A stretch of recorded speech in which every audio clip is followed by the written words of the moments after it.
दिल्ली के मजलिस इत्तेहादुल मुस्लिमीन के सदर मोहतरम जनाब वारिस पठान साहब, साबिक़ा रुकनी असम्बली मुंबई मेरे भाई जनाब पवन राव अम्बेडकर साहब, फरहान जुबैरी साहब, मेहताब चौहान साहब, मोहतरम इमरान बॉबी साहब, गुलाम साबिर साहब और ऐन अंसारी साहब जो जिला सदर हैं, शाहीन रजा साहब, आसिफ शेख साहब, गुलफाम सैयद साहब, इमरान अजहरी साहब, इस्लाम कुरैशी साहब, मोहसिन कुरैशी साहब, तौफीक प्रधान साहब, शुजा नकवी साहब, जनाब समीर जमाली साहब, मुनीर अहमद साहब, मेजर रहमान साहब, जनाब रिजवान खान साहब,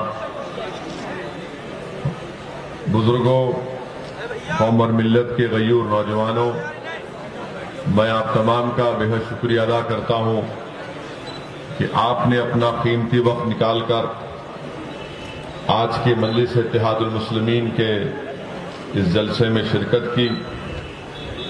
अभी आपने मोहतरम जनाब शौकत साहब को उनकी बसीरत फरोज खिताब को सुना। उससे पहले जनाब कलीम हफीज साहब और वारिस पठान साहब ने भी आपके दरमियान में आकर अपनी बात को रखा। मेरे अजीज दोस्तों और बुजुर्गों, मैं आपके सामने सिर्फ यही गुजारिश करने आया हूं कि भारत के संविधान के तहत हम तमाम को इस बात की इजाजत दी गई है कि हम अपने पसंद के उम्मीदवार को वोट भी डालें और भारत के संविधान और भारत की लोकशाही और जमहूरियत को मजबूत करने के लिए हमको इस बात की इजाजत दी गई है कि हम अपनी एक पसंद की सियासी क़यादत को भी बनाएं, हम अपने एक पसंद के नेता को बनाएं और जब आपकी सियासी क़यादत और नेता बनेगा तभी जाकर आप बाबा साहिब अम्बेडकर ने जो संविधान में जिस बात का जिक्र किया संविधान के प्रेअम्बल में, जिसमें लिबर्टी, आजादी, इक्वालिटी, मसावात, जस्टिस, इंसाफ, फ्रेटर्निटी, भाईचारगी, ये चारों चीजें भारत में अगर अक़लियतों को हासिल करना है, जिसको हिंदी में अल्पसंख्यक कहते हैं, तो उन माइनॉरिटीज को, अक़लियतों को ये बात आज समझने की जरूरत है कि जब तक आप सियासी तौर पर मुतहरिक नहीं होंगे, जब तक आप अपनी एक सियासी अहमियत को और अपने वोट की अहमियत को अगर आपको बरकरार रखना है, क्योंकि आज उत्तर प्रदेश हो या भारत के बहुत से प्रदेश या रियासतें हों, वहां पर भारत की सबसे बड़ी अक़लियत मुसलमान है, उसके बाद हमारे ईसाई भाई हैं, सिख भाई हैं, जैन भाई हैं। इनके वोट की कोई अहमियत नहीं रही। आज मैं बिल्कुल खुलकर आपसे कह रहा हूं, क्योंकि मैं अल्फाज चाप कर बोलना मेरी फितरत में नहीं है। मैं खरी खरी और सच्चाई को बयान करना ये मेरा मकसद रहा है और इसीलिए जब मैं इन तल्ख और सच्चाई भरे जुमलों को अदा करता हूं तो बहुत से लोगों को पेट में दर्द शुरू हो जाता है। मगर सच्चाई ये है, आज उत्तर प्रदेश में मुसलमानों के वोट की कोई अहमियत नहीं है, आपके कोई वोट की अहमियत नहीं है। क्यों नहीं है? इसलिए कि बीजेपी को आपके वोट की जरूरत नहीं है। बीजेपी को आपके वोट की जरूरत नहीं है। आप पूछेंगे तुम कैसे बता रहे हो, तो आप देख लीजिए भारत की पार्लियामेंट में, संसद में 300 से ज्यादा बीजेपी के अरकान पार्लियामान हैं, एक भी मुसलमान नहीं है। उत्तर प्रदेश में इनके 300 एमएलए हैं, एक भी मुसलमान नहीं है। अब दूसरी जानिब आप आइए, समाजवादी पार्टी है, कांग्रेस पार्टी है, बीएसपी है, इनको ये लगता है कि मियां हमको छोड़ के कहां जाएगा। इनको ये लगता है कि ये मियां हमको छोड़ के कहां जाएगा, हम ही तो इसके चौधरी हैं और हम ही तो इसको बचाते हैं, ये हमको छोड़ के कहां जाएगा। तो हुआ क्या कि आप दोनों तरफ से पीछे जा रहे हैं। समाजवादी से पूछिए, कांग्रेस से पूछिए, बीएसपी से पूछिए, वो बोलेगा अरे तुम ठहरो, बाजू ठहरो, फिक्र मत करो।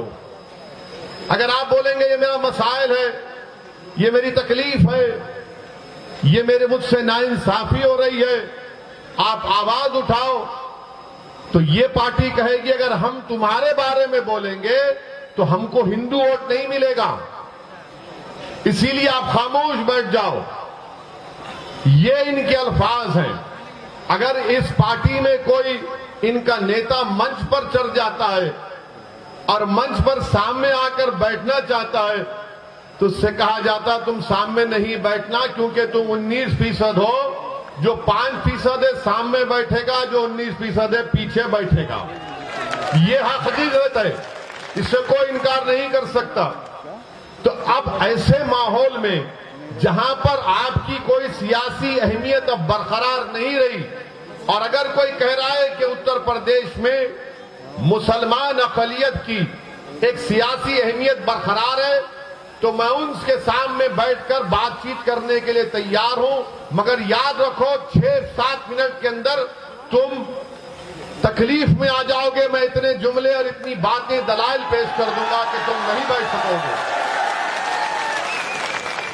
अगर कोई कहेगा कि नहीं सेकुलरिज्म को जिंदा रखना है, मैं कहूंगा सेकुलरिज्म जिंदा ही नहीं है। अभी सेकुलरिज्म जिंदा नहीं है, संविधान का सेकुलरिज्म जिंदा है और जिंदा रहेगा हमेशा। मगर सियासी सेकुलरिज्म को तो इन्होंने मुसलमानों के साथ दफनाकर उसकी खबर बना दी, मुसलमानों के साथ उसको दफना दिया।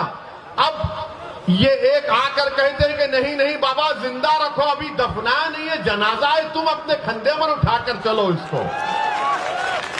ये सेकुलरिज्म का जनाजा अब हम नहीं उठाएंगे। ये सेकुलरिज्म को, अगर सियासी सेकुलरिज्म की तुम बात कर रहे हो तो हमको इसकी जरूरत नहीं है। हमको वो सेकुलरिज्म की जरूरत है जहां पर हर मजहब के लोग इत्मीनान और इज्जत के साथ अपनी जिंदगी गुजार सकें, जिसका संविधान ने वादा किया। संविधान के फंडामेंटल राइट को आप पढ़ेंगे तो उसी में लिखा गया। मगर ये एक तरफ सियासी पार्टियां हैं, चाहे समाजवादी हो, कांग्रेस हो या बीएसपी हो, और दूसरी तरफ तो बीजेपी है। इनके पास अरे भाई इतना लंबा हो और तुम कितना लंबा होगे भाई। ये हमारे अब्बा की गलती, इतने लंबे हो गए, वरना नहीं थे।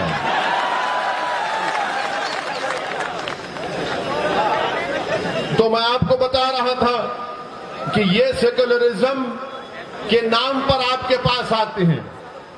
अच्छा, अब समाजवादी पार्टी क्या कर रही है? जहां कहीं शाम में मुस्लिम इलाकों में मैं सुना मुशायरा कर रहे हैं, हर जगह मुशायरा होता है। शायर आकर कलाम पढ़ता है, गंगा जमनी तहजीब, सेकुलरिज्म जिंदाबाद। अब बेचारा मुसलमान, अरे देखो कितना अच्छा बोला। मगर जब मुसलमान मुशायरे के बाहर निकलता है, अपने घर को जाता है, तो रास्ते में कोई उसको गाली देता है, ए मुल्ला कहां जा रहा है। उसको जब पता चलता कि यार ये तो मुशायरा था, शायर ने तो शेर कहकर दाद हासिल कर ली, मगर मुझे तो रोज ये अल्फाज और अशार सुनना पड़ते हैं, मुल्ला ये मुल्ला वो। गड़बड़ हो रहा है ना। मेरे अजीज दोस्तों और बुजुर्गों, यही तल हकीकत है, इसको आपको समझने की जरूरत है। सारी दुनिया में ईसाई बिरादरी के लोग क्रिश्चियन क्रिसमस मनाते हैं बड़े जोश और खरोश के साथ। उस मजहब का एक अहम दिन होता है, मगर इस साल भारत में ईसाई लोग क्रिसमस नहीं मना पाए। कई वाकयात आए कि जहां पर ईसाई लोग क्रिसमस मना रहे थे, वहां पर हिंदुत्वा जहन रखने वाले आरएसएस से वाबस्ता लोग जाकर उनके उस त्योहार में खलल पैदा कर दिए, उनसे बहस की। और जब उन्होंने, ईसाइयों ने, क्रिश्चियन ने कहा कि हम अपने क्रिसमस को मना रहे हैं, तो उन्हें कहा नहीं, तुम कन्वर्जन कर रहे हो। कोई नहीं बोलता इसके ऊपर। इसीलिए मैं कह रहा हूं, याद रखो आप कि जब तक अक़लियतें अपनी सियासी अहमियत को बरकरार अगर रखना चाहते हैं, तो सबसे पहले आपको अपने दिमाग से ये पॉलिटिकल सेकुलरिज्म को निकालकर एक कचरे की कुंडी में फेंकना पड़ेगा। जिस दिन आप ये पॉलिटिकल सेकुलरिज्म को भूल जाएंगे, तो सच्चाई आपके सामने आ जाएगी। क्या बात है कि कोई पंजाब में जाकर सिखों के खिलाफ बोल सकता है? कोई पंजाब में जाकर सिखों के खिलाफ बोल सकता है? नहीं बोल सकता ना, क्योंकि सिखों को मालूम कि हमारी गीरत की कीमत क्या है। मगर हमको क्या मालूम? नहीं, सेकुलरिज्म, सियासी सेकुलर जिंदा रखना है। किसी ने सुनहरे गुरुद्वारा में जाकर बेअदबी की तो सिखों की गीरत जाग गई। मगर यहां पर क्या हो रहा है? रोज गाली दी जाती है, रोज बेइज्जत किया जाता है, रोज जलील किया जाता है, रोज रुस्वा किया जाता है। कोई रात ऐसी नहीं है जहां पर उस किसी बेटे की मां बेचैनी से करवटें ले लेकर अपनी रात नहीं गुजार देती फजर की अज़ान तक कि मेरा बेटा दूर है, कहीं जिंदा है या कुछ हो गया है। आप बताइए, ये हालात हैं हमारे वतन अजीज के, ये हालात हैं हमारे वतन अजीज के। मैं आपसे शिकायत करने आया हूं, मैं आपसे इल्तिजा करने आया हूं, मैं आपसे अपील करने आया हूं, मैं आपको नेता बनाने आया हूं, मैं आपको कायद बनाने आया हूं। मैं उत्तर प्रदेश में मुसलमानों की लीडरशिप और हिस्सेदारी की लड़ाई लड़ने आया हूं। मैं अपने लिए उत्तर प्रदेश को नहीं आया हूं। मैं उत्तर प्रदेश को अपनी जात के लिए या अपनी अना की तस्कीन के लिए या अपनी मकबूलियत में इजाफा करने के लिए या अपनी तकारीर के जरिए आपको जज्बात में लाकर नारे तकबीर अल्लाह अकबर के नारे लगाने के लिए नहीं आया हूं। मैं आपको एक पैगाम देने आया हूं, एक शऊर बेदार करने के लिए आया हूं, एक हकीकत को बयान करने आया हूं कि अब आपको उठना है, अब आपको उठना है मेरे अजीज दोस्तों और बुजुर्गों। कब तक आप बीजेपी के डर से, कब तक आप सियासी सेकुलरिज्म के इस झूठे वादे के ऊपर आप इन पार्टियों को वोट देते रहेंगे? आज आपको उत्तर प्रदेश में अपनी हिस्सेदारी की लड़ाई लड़ना है, आपको अपने हिस्से को हासिल करना है। अगर आप ऐसे ही इनके इस्तेसाल का शिकार हो जाएंगे, जिसको अंग्रेजी में कहते हैं पॉलिटिकल एक्सप्लॉयटेशन किया जाता है, तो बताइए क्या हासिल होगा फिर? 60 साल से अगर यहां पर मेरे जलसे में अगर कोई 70 साल के हमारे बुजुर्ग बैठे हैं, मैं आपसे अपील कर रहा हूं, अगर आप नहीं बैठे हैं तो जहां तक मेरी आवाज पहुंच रही, मैं आपके दिल से मुखातिब होकर कह रहा हूं, अपने दिल पर हाथ रखकर कहो कि मैंने जितने बातें कही वो सच है या झूठ है। कब तक आप इन लोगों के दिल फरेब बातों में आकर ये सियासी सेकुलरिज्म के नाम पर वोट देते रहेंगे? क्या हासिल हुआ मुसलमानों को? क्या तुमको मालूम उत्तर प्रदेश के मुसलमानों, तुम्हारी गरीबी का आपको मालूम आपकी गरीबी क्या है? उत्तर प्रदेश में 2% भी मुसलमान ऐसे नहीं है जिनके पास 2 एकड़ से ज्यादा जमीन हो। 2% भी नहीं है, 1.70, खाली 1.70% मुसलमानों के पास 2 एकड़ जमीन है। आपके पास तो वो भी नहीं, मगर आपके दिमाग में डाल दिया गया ये पॉलिटिकल सेकुलरिज्म को वोट डालो। क्या आपको मालूम उत्तर प्रदेश के माँ बाप, मुस्लिम माँ बाप से कह रहा हूं कि 71% मुसलमान बच्चे या तो अनपढ़ हैं या फिर सिर्फ प्राइमरी जमात तक पढ़े हैं। कौन जिम्मेदार है? मैं जिम्मेदार हूं उसका। मैंने जाकर कहा था कि स्कूल मत खोलो, मैंने जाकर कहा था कि जमीन मत बांटो, किससे जवाब हासिल करेंगे? उत्तर प्रदेश की जेलों में 28% मुसलमान अंडर ट्रायल हैं। शौकत ने सही कहा, स्कूल खोलने की जगह थाना खुल जाता है, अस्पताल की जगह शराब खाना खुल जाता है। क्यों खुलता है? क्योंकि आपकी सियासी अहमियत नहीं रही।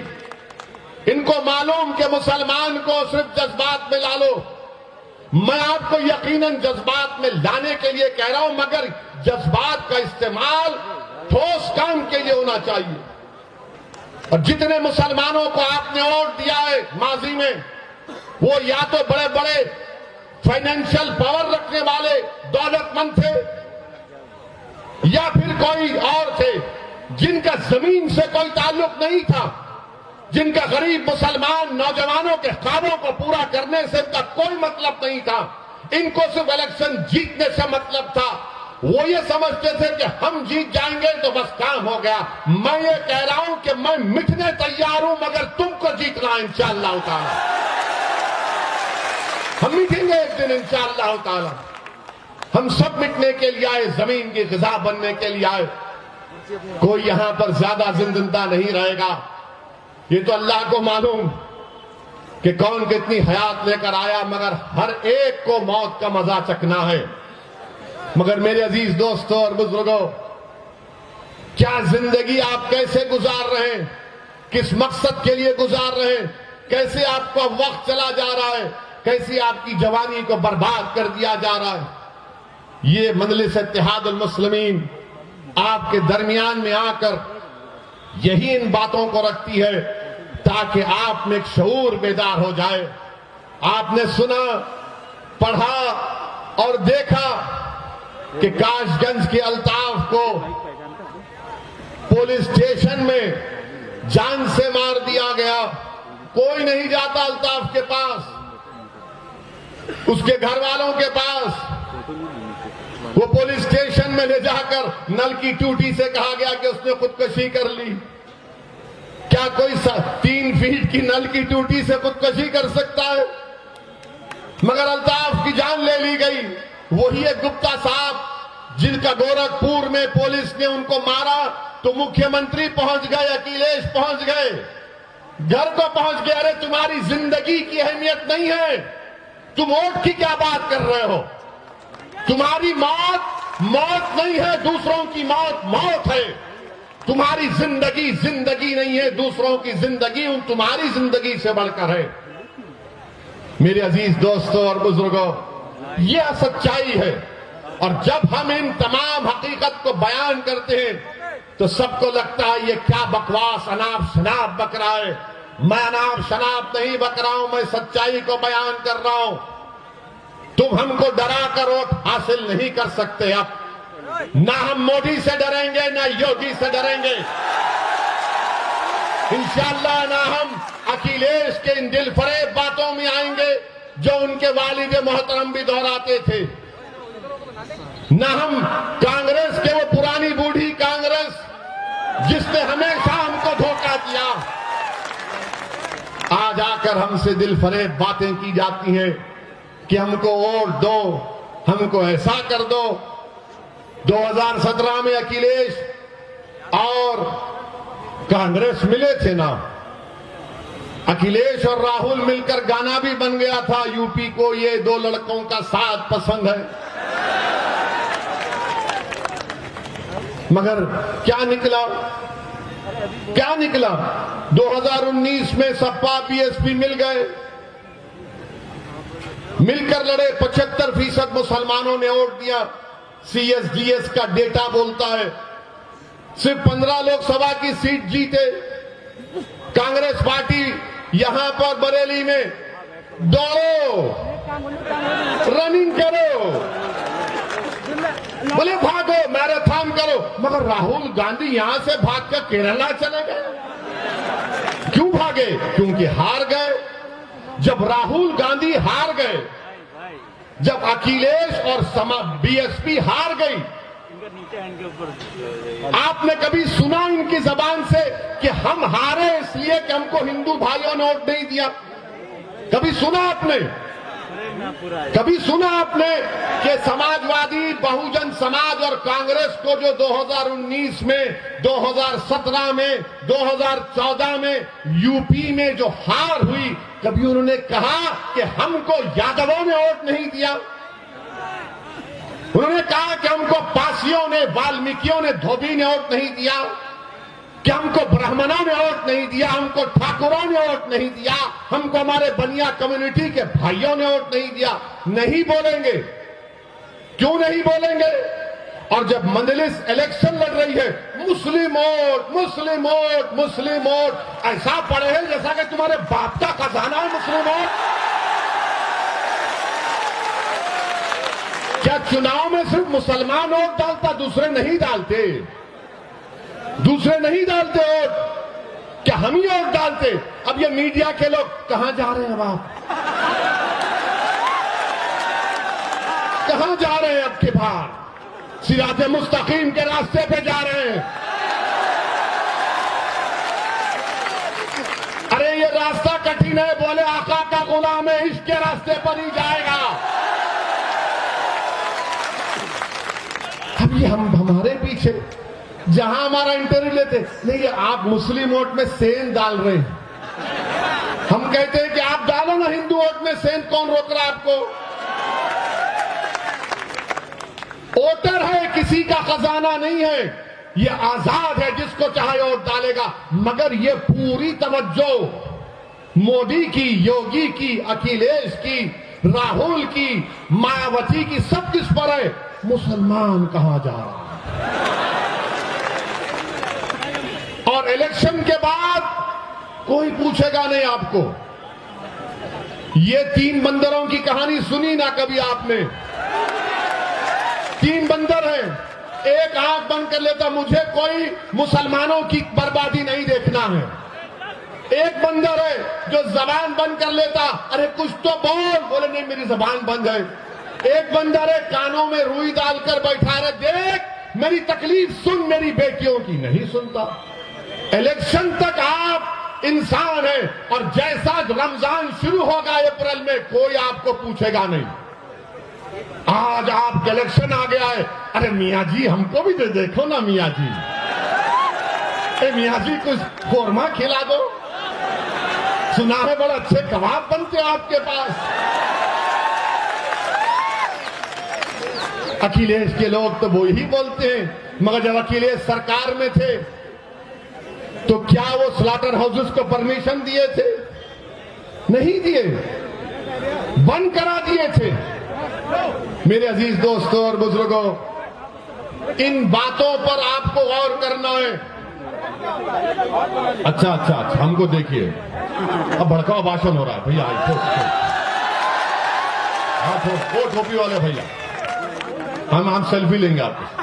आवाज लगा रहे हैं, बिल्कुल लगा रहे हैं, आपकी आवाज लगा रहे हैं। सुनिए बाप, सुनिए बाप। अब दूसरी तीसरी बात, अब इतना बोल दिए तो अब ये यहां पर कोई होगा समाजवादी का, बोलेगा देखो इतना टाइम हो गया, बाबा और ये मोदी पर कुछ नहीं बोले। अरे हम क्यों बोले? तुम और बाबा तो एक ही हो ना, तुम में उनमें फर्क ही कहां है? तुम में उनमें फर्क ही कहां है? अरे समाजवादी पार्टी के जिम्मेदारों, क्या मुलायम सिंह यादव साहब ने 2019 के लोकसभा के चुनाव से पहले, मैं पार्लियामेंट में बैठा हुआ था,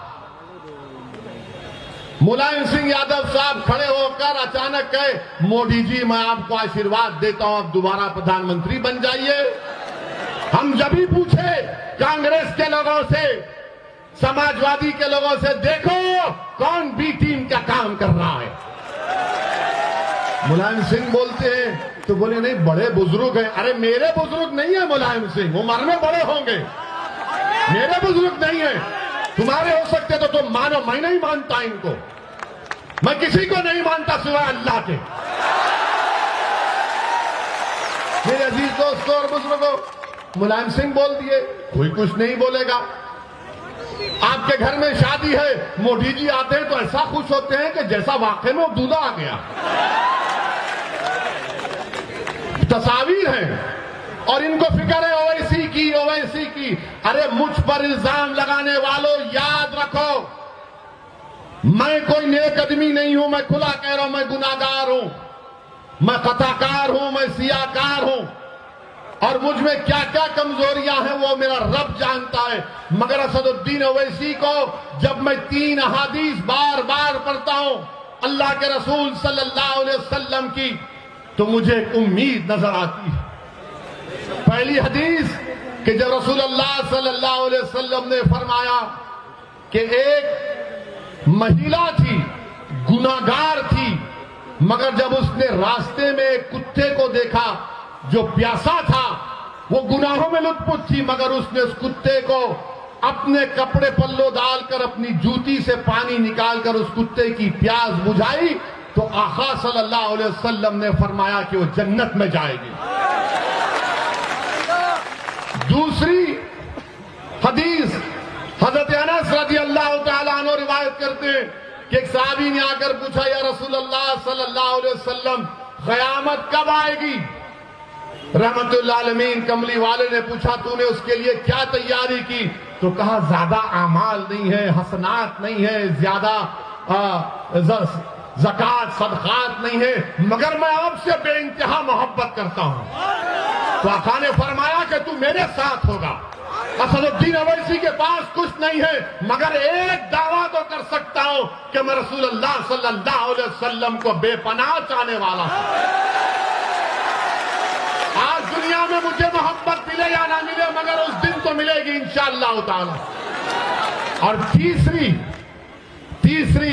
हदीस जो मुझे याद आती है कि अल्लाह के रसूल सल्लल्लाहु अलैहि वसल्लम ने फरमाया कि हशर का मैदान होगा, तुम मुझ पर इल्जाम लगा रहे हो ना, तो तैयार हो जाओ उस दिन के लिए। मेरा ईमान है, मेरा फेथ है, आप ना मानते ना मानो।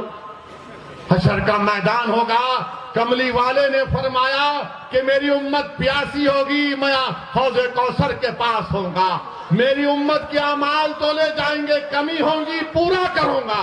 पूरे सिरात पर जिब्रील अमी अपने पर बिछाए बैठे होंगे और मैं अल्लाह से दुआ करूंगा, जैसा कि यहाँ के काशिक़ रसूल ने कहा कि रजा पुल से वज करते गुजरिए कि रब्बे सल्लम सदाए मोहम्मद।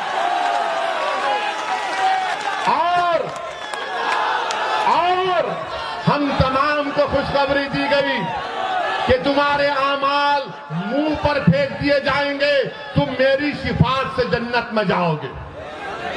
मुझे उस शिफात पर यकीन है। तुम क्या इल्जाम लगाते लगाओ, तुम मेरा जो हाल करते कर दो। अरे जब मैं इस दुनिया में आया हूं तो अल्लाह के हुक्म से आया हूं और जाऊंगा भी तो अल्लाह के हुक्म से। किसी जालिम की हरकत से अगर मेरी बका नहीं है तो यकीनन बका नहीं है, मगर उस जालिम की हरकत की वजह से नहीं, बल्कि रब्बे करीम ने हम तमाम का एक वक्त मुतयन कर दिया, एक तमाम वक्त मुतयन कर दिया है। और हम पर इल्जाम लगाते हैं, डरो अल्लाह से। सिर्फ इतना ही कहना चाहूंगा तुमसे, तुम्हारे कोई इल्जामात की मुझे फिक्र नहीं है, मगर जिस तरह से ये बकवास कर रहे हैं, इससे अंदाजा हो रहा कि इनके पेट में दर्द नहीं, बल्कि इनको अब लग रहा है कि बाबा कुर्सी तो हमसे छीन ली जाएगी। इनको डर लग रहा है कि अब बहुत दूर इनको गुमनामी के वादियों में इंशाअल्लाह ये चले जाएंगे। और यहां पर क्या किया योगी आदित्यनाथ की सरकार ने? बरेली में अमित शाह आए थे, गनीमत यहां पर निजाम की बात नहीं की, वरना हम राज की बात कर देते उनके सामने।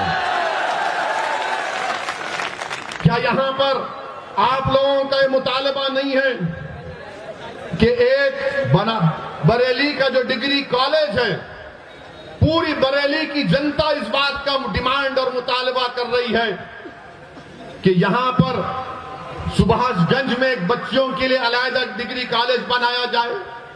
नहीं है, इनको सिर्फ हिंदुत्व की फिक्र है। यहां पर रबर फैक्ट्री, अब चुनाव आ गया तो सब दौड़ रहे, रबर फैक्ट्री खोल दी जाएगी, सरकार ले लेगी।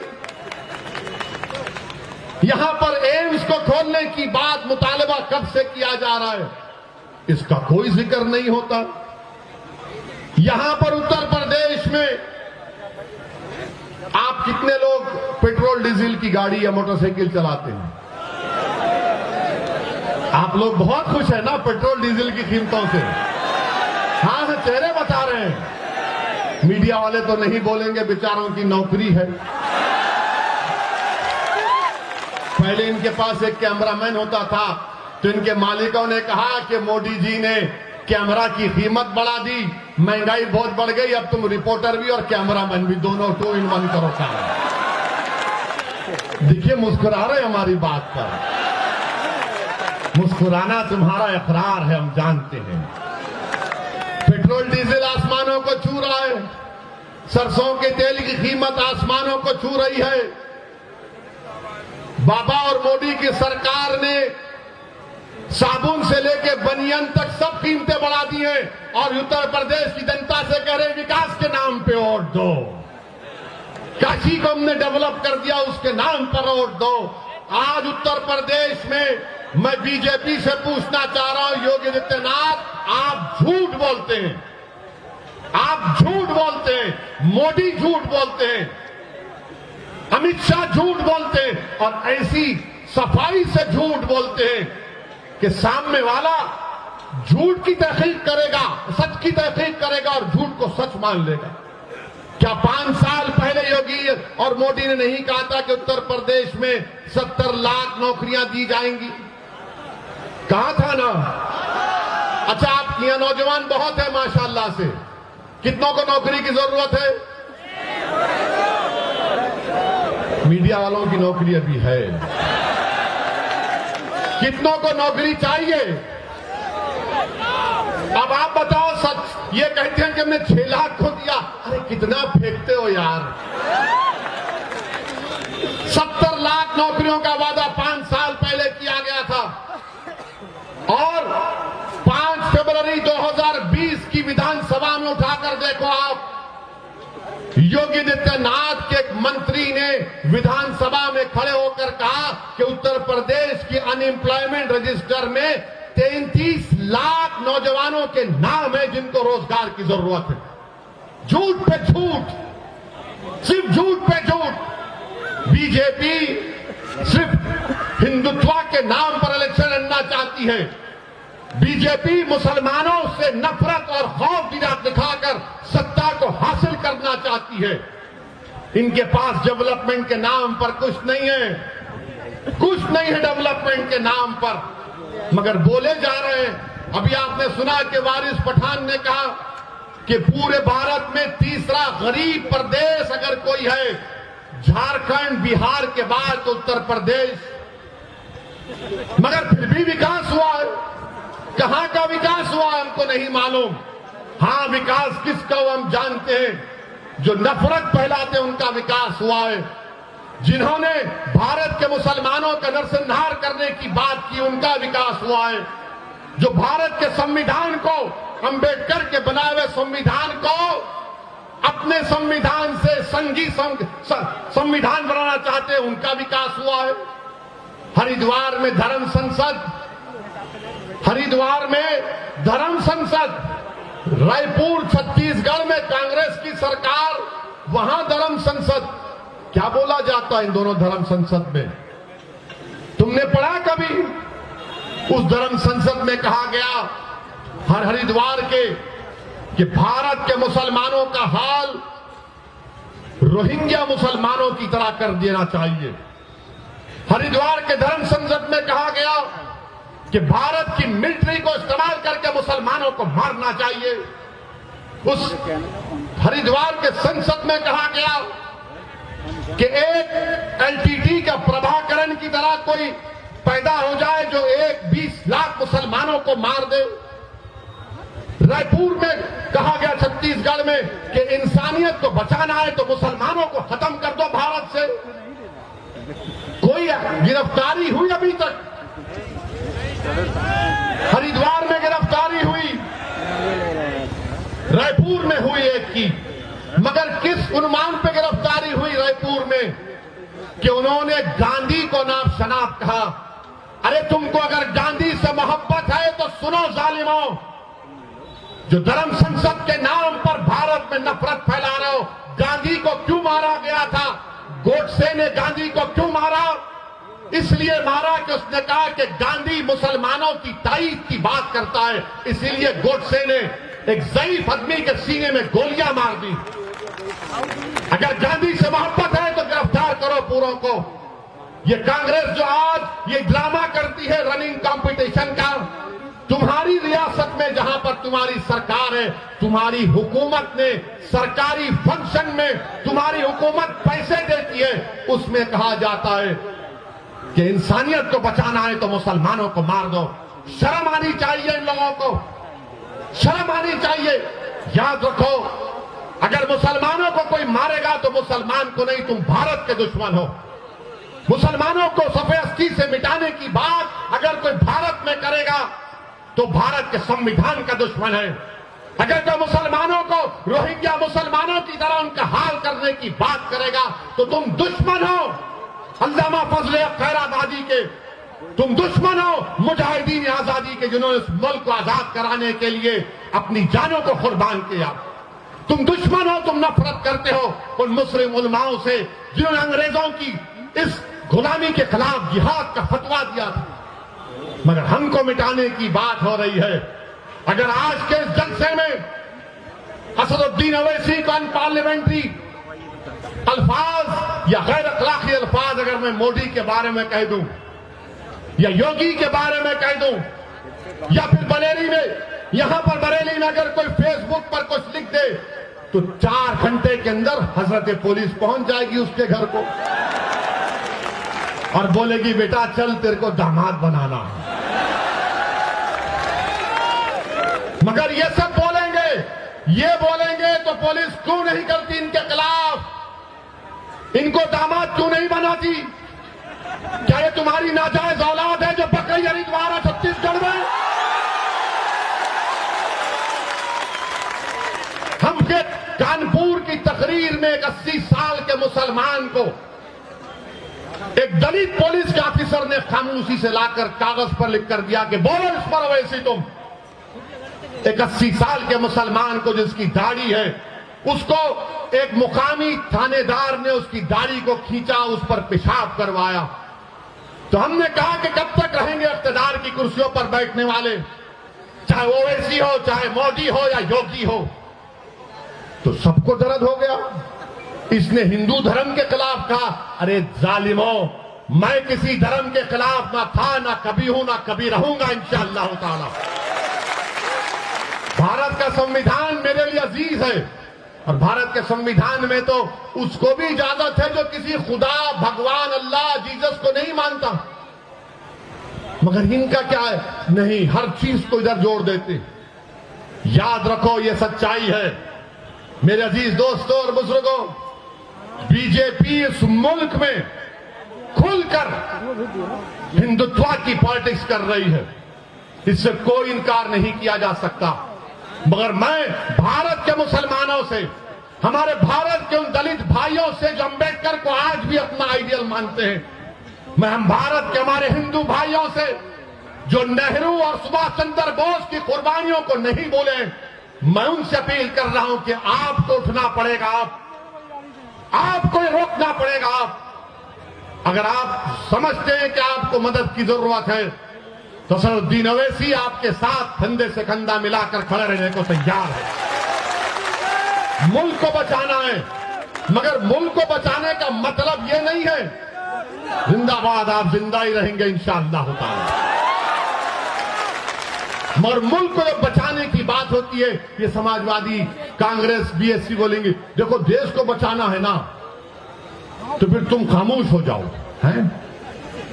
ये खामोशी कैसे होगी? नहीं नहीं, तुम कुछ मत करो, तुम खामोश बैठो, हम देख लेंगे। तुम नहीं देख सकते इनको, तुम मुकाबला ही नहीं कर सकते मोदी से।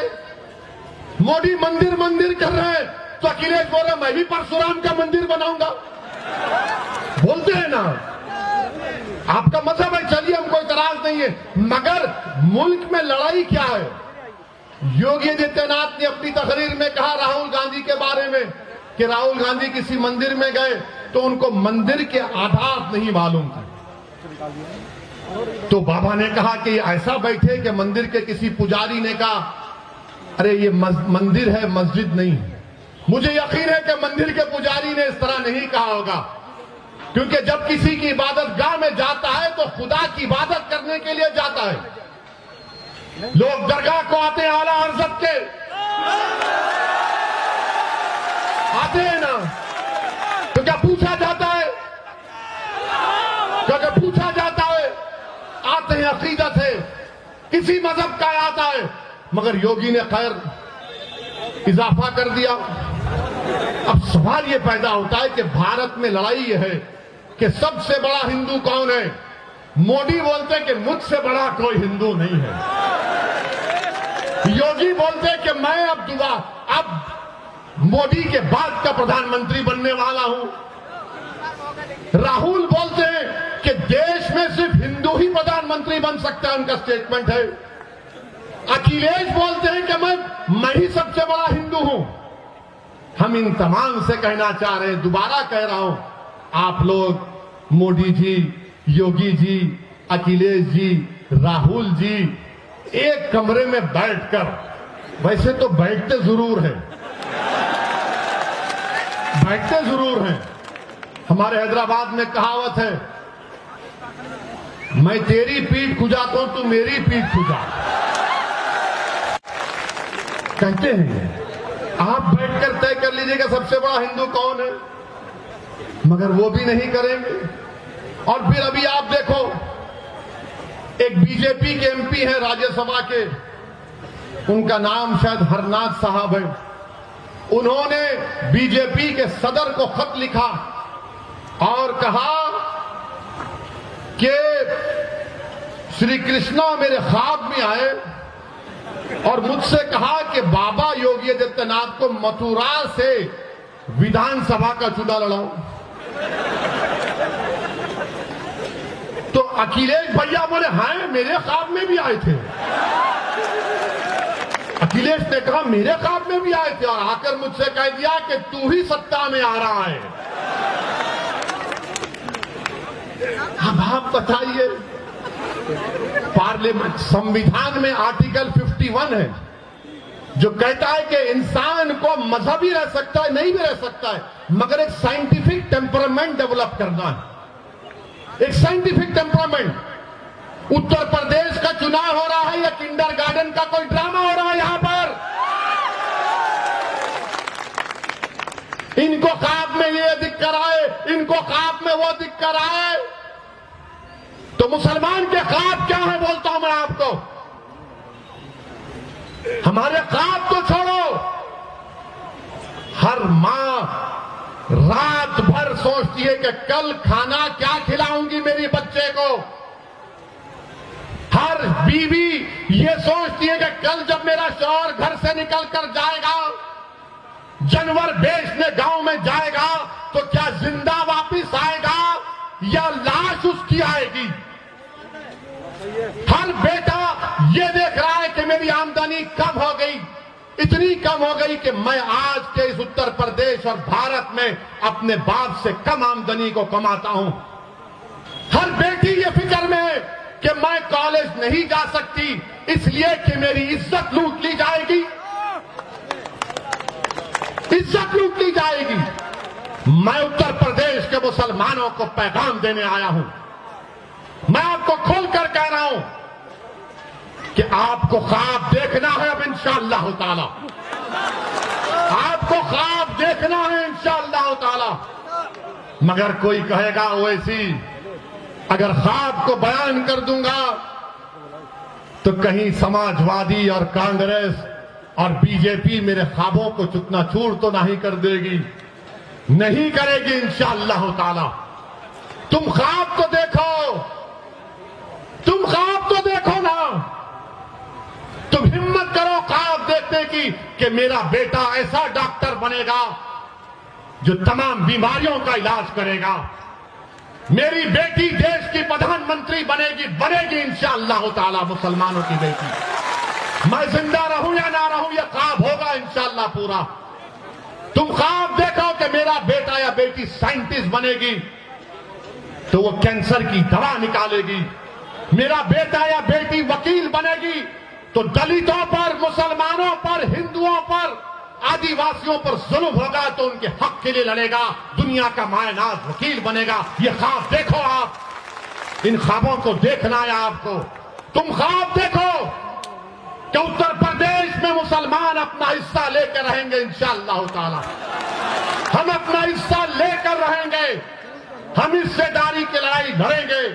तुम ख्वाब देखो कि उत्तर प्रदेश की विधानसभा में असदुद्दीन ओवैसी से ज्यादा काबिल और नेक ऐसे हमारे 15 एमएलए जाएंगे जो हमारी बात करेंगे, गरीबों की बात करेंगे, ईसाइयों की बात करेंगे, मुसलमानों की बात करेंगे, कमजोरों की बात करेंगे, बेवाओं की बात करेंगे, यतीमों की बात करेंगे, पुलिस के जुल्म का शिकार होने वालों की बात करेंगे। ये पैगाम है, ये ख्वाब आपको देखना है। क्या आप ये ख्वाब देखेंगे? क्या आप ये ख्वाब देखेंगे? क्या आप इन ख्वाबों को पूरा करेंगे इंशाअल्लाह? तो मेरे दोस्तों, ख्वाब कैसे पूरे होते हैं? सिर्फ ख्वाब देखकर हाँ अच्छा दिखा नहीं, ख्वाब जब देख लिए तो उसको पूरा करना है, जस्तजू करना है, मेहनत करना है और अल्लाह से भीख मांगना है रसूलुल्लाह सल्लल्लाहु अलैहि वसल्लम का वसीला देकर। जिस तरह किसी आशिक ने कहा था कि चमक तुझसे सब पाते हैं पाने वाले, मेरा दिल भी चमका दे चमकाने वाले। अल्लाह चमकाएगा तुम लोगों को इंशाअल्लाह ताला। तुमको असदुद्दीन ओवैसी की जरूरत नहीं है, तुम सिर्फ ठान लो कि मैं भारत में चमकूंगा, मैं भारत को अपने नूर से, अपने इल्म की नूर से, अपने ईमान की नूर से, अपने किरदार की नूर से और सबसे ज्यादा अपने बेबाकी और अल्लाह पर तवक्कल करके इस मुल्क में और अमन को फैलाऊंगा और अपने हक को हासिल करूंगा। ये ख्वाब पूरा होगा इंशाअल्लाह ताला। मेरे अजीज दोस्तों और बुजुर्गों, मेरे अजीज दोस्तों और बुजुर्गों, इन ख्वाबों को पूरा करने के लिए विधानसभा के चुनाव में उत्तर प्रदेश के मुसलमानों को मुत्तहिदा अपने वोट का इस्तेमाल करना पड़ेगा।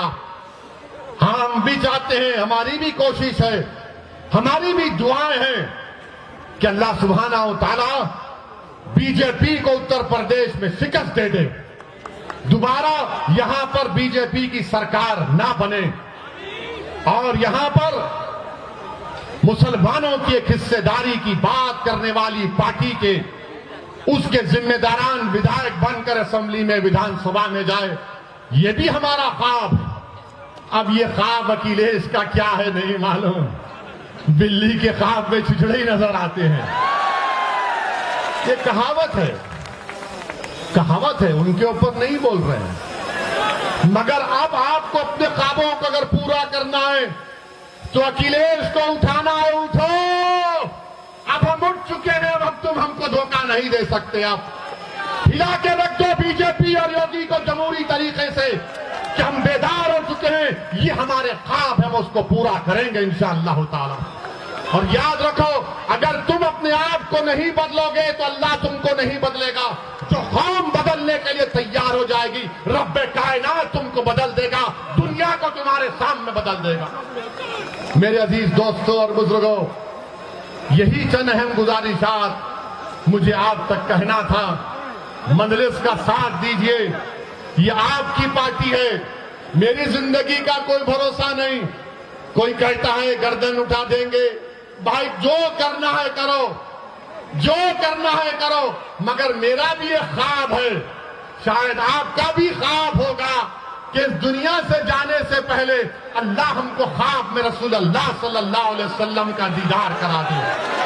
मेरा भी ख्वाब है कि जब रूह निकली जाएगी तो मेरी जबान पर अशहदु अल्ला इलाहा इल्लल्लाह व अशहदु अन्ना मुहम्मदुर रसूलुल्लाह रहे। तो मेरे साथ लगाइए नारा, नारे तकबीर, नारे तकबीर, नारे तकबीर। अस्सलाम वालेकुम व रहमतुल्लाहि व बरकातहू। व आखिर दावाना अल्हम्दुलिल्लाहि रब्बिल आलमीन।